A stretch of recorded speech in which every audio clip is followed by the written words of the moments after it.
This is a Ford Mustang, and it's the most customized car on the planet.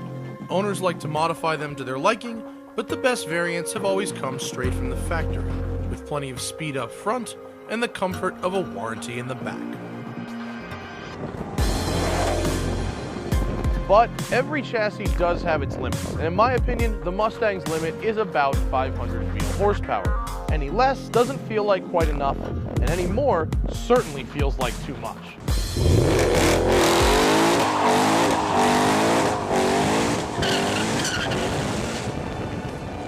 You see, we've driven lots of Mustangs. In 2009, the Mustang GT we filmed had 300 horsepower, and it needed more. In 2013, we filmed the 662 horsepower GT500, and it needed less, or at the very least, much better brakes to keep up. In between is the best driving Mustang you can buy from a dealer, the Boss 302 Laguna Seca. Well, now there's one that just might be the best of both worlds. This is the Roush Stage 3, and with its big-ass blower and slim figure, it might just unseat the boss at the top of the Mustang food chain. That sounds like Motor Week. It starts with the power. Roush's Eaton TVS supercharger feeds 14 pounds of boost into the 5-liter 4-cam engine, and out comes 575 horsepower and 505 pound-feet of torque. And wait for it, huge surprise coming here. It's loud as f***.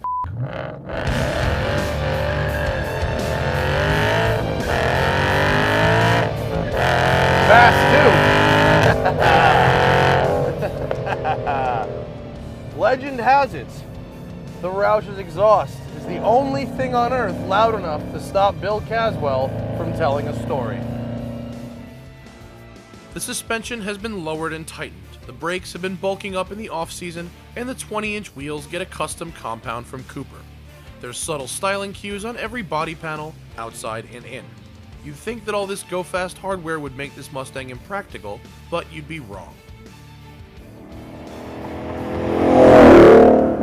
What's amazing is, after a week of driving this car, the front splitter hasn't scraped anywhere. I haven't had to take anything at an angle, and the suspension doesn't beat you up. It's extremely docile, it's soft, it's easy to use every day.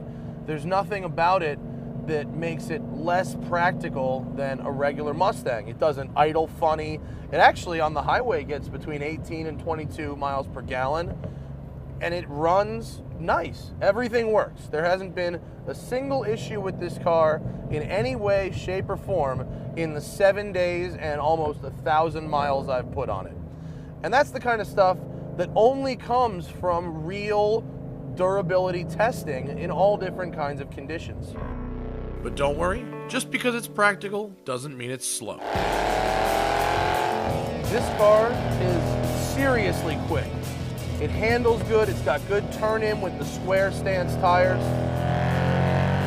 The throttle pedal is almost one of those two-stage ones where there's fast and then whoa fast, you know? And when boost builds, it builds with the force and feels every bit of the 575 horsepower they say that it makes. You know, like all Mustangs with the live axle, the Roush is really good at going fast right up until you're trying to go really fast on a very bumpy road. When the road gets really bumpy, it does exhibit certain behaviors that are inherent to that live axle. It may take a little hop on you when you hit a bump, and it doesn't mean you're going to lose control. It's just something that is a quirk of the Mustang that you have to get used to, like a 911 having the engine in the back. It's the same kind of thing.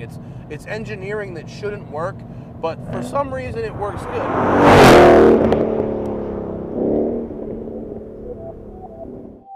We're not surprised it's fast either. It seems Roush has something of a winning record when it comes to racing Fords. Plus, there's something to be said for a tuner car that Ford is willing to sell right along their other product and back-to-back with a warranty. The thing is, unlike other tuner cars, this one does feel like it was built with the full cooperation of Ford, which makes total sense when you just look at a map and see where Roush is located. I do like the 5-liter engine. It's a lot rev happier than the LS motors. It's a lot closer to like the M3 engine. The 4-cam design, it just seems happier cruising around at 3,000 or 4,000 RPM than an LS motor does. I've said it before, LS motors, they're kind of lazy. The Ford modular engine, really rev happy, especially in the Boss. Time to nitpick. The seats are terrible, like unbelievably, inexplicably, how did they get this bad, terrible? And it's the seating position, right? So the bottom doesn't go far enough back, and then you have to angle the top part back, which means you have to lean forward, which means your spine is shaped like a C. So every time you hit a bump, you're compressing, causing lower back pain, which I've experienced all week. Then, from the driver's seat, I can see the 3M tape holding on the fake hood scoop. Why they do that, I have no idea. Then there's the fake louvers on the side, which you can clearly see window glass through.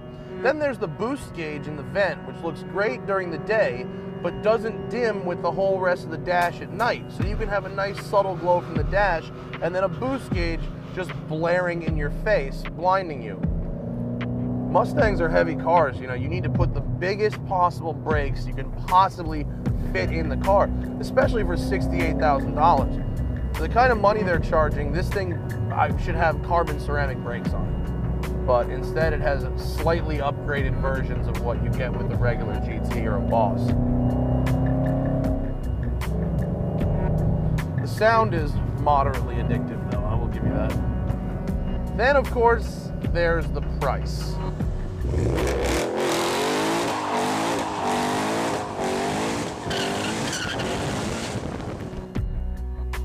The Roush Stage 3 costs, as tested, $68,000, and that's without navigation or the biggest brake option.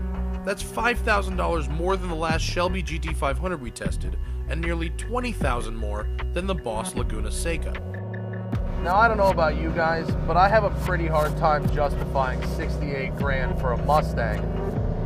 That's well into Corvette territory, and ultimately for that kind of money, the Corvette is just a better platform for going fast.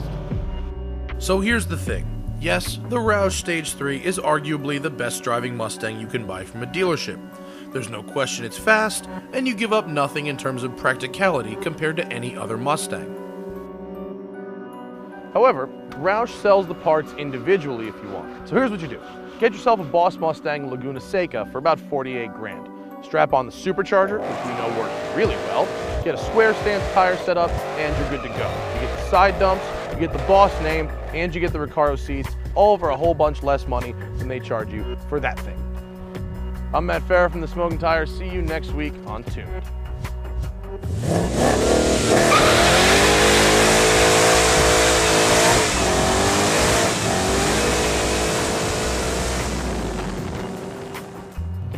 I got clear.